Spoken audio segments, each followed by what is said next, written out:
నేను ట్రిప్‌కి వెళ్ళాను. After a very long time నేనైతే ఒక ట్రిప్‌కి వెళ్ళాను. లోనావలా, ముంబై అండ్ పూణే. డే 1 వచ్చేసి లోనావలా. వెళ్ళే దారిలో వందే భారత్ ట్రైన్ కనిపిస్తే ఒక షార్ట్ క్లిప్ తీశాను. పూణే జంక్షన్ వచ్చాక కొంచెం ఎక్సైట్‌మెంట్ పెరిగింది. అండ్ చూస్తూనే లోనావలా అయితే వచ్చేసింది. Day 1 outfit check.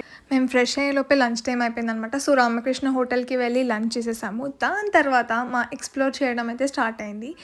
ఈ బ్రిడ్జ్ చూడగానే నాకు మణికొండలో కూడా సేమ్ ఇలానే ఒకటి ఉంది కదా అని అనిపించింది. ఫస్ట్ అయితే టైగర్స్ పాయింట్ అండ్ షూటింగ్ స్పాట్‌కి వెళ్ళాము. అన్‌ఫార్చునేట్‌లీ అసలు అక్కడ ఏం లేకుండే. రెయినీ సీజన్‌లో వస్తే మొత్తం ఫాగ్ ఉంటది అండ్ గ్రీన్‌గా ఉంటది.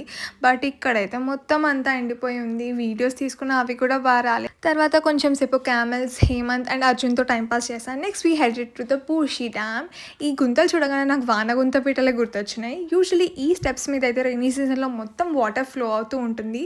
అండ్ ఇది డ్యామ్ బ్యాక్ సైడ్. ఇది మన దగ్గర కూడా ఉంటది. బట్ రెయినీ సీజన్‌లో వెళ్ళుంటే కొంచెం ఫీల్ డిఫరెంట్ ఉండేది. ఈ బూషి డ్యామ్ దగ్గరికి వెళ్ళడానికి అండ్ రావడానికి ఈ స్టోన్స్ మీద నుంచి నడవడం నాకు చాలా ఎక్సైటింగ్ ఉండే. Next we headed to the Lonavala lake. Again rainy సీజన్లో అయితే వాటర్ ఉండేది, కానీ ఇప్పుడైతే ఏం లేదు. దాని తర్వాత మేము మ్యాప్రో గార్డెన్ వెళ్ళామన్నమాట. ఇది నాకు చాలా నచ్చింది. చిన్నగా ఉన్న చాలా క్యూట్గా ఉండే అనమాట. అండ్ ఇక్కడ చాలా ఫ్రీబీస్ ఇచ్చారు లైక్ ట్రై చేయడానికి. సో నేనైతే అన్నీ ట్రై చేశాను అండ్ చాలా బాగుండే. ఈవెన్ డ్రింక్స్ కూడా చాలా చాలా బాగుండే అనమాట. మీకు ఏమైనా స్ట్రాబెర్రీకి సంబంధించినవి నచ్చితే డెఫినెట్లీ ఇది ట్రై చేయండి. నెక్స్ట్ సన్సెట్ పాయింట్కి వెళ్ళాము. ఫాగ్ పొద్దునంతా రాలేదు, కానీ సాయంత్రం వచ్చింది. దానివల్ల అసలు ఏం కనిపించలే. ఈ కొండ ముచ్చులు అయితే ఒకటి తర్వాత ఒకటి వస్తూనే ఉన్నాయి.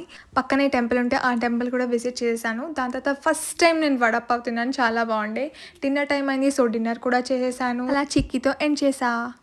నా డే 1 అయితే ఇలా గడిచిందనమాట. ఎక్స్‌పెక్టేషన్స్ మీట్ అవ్వకపోయినా కానీ ఫ్యామిలీతో వెళ్ళాను కాబట్టి చాలానే ఎంజాయ్ చేశాను. అండ్ ఆల్సో లైక్ డే 2 ఎలా ఉంటది అనే ఆలోచన కూడా ఉండే అనమాట.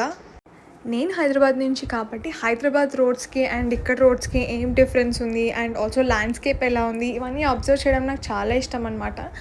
నా కోరిక అయితే ఇండియాలో ఉన్న స్టేట్స్ అన్నీ చూసేయాలి as soon as possible. So చూద్దాం ఎప్పుడు ఆ కోరిక అయితే తీరుతుందో.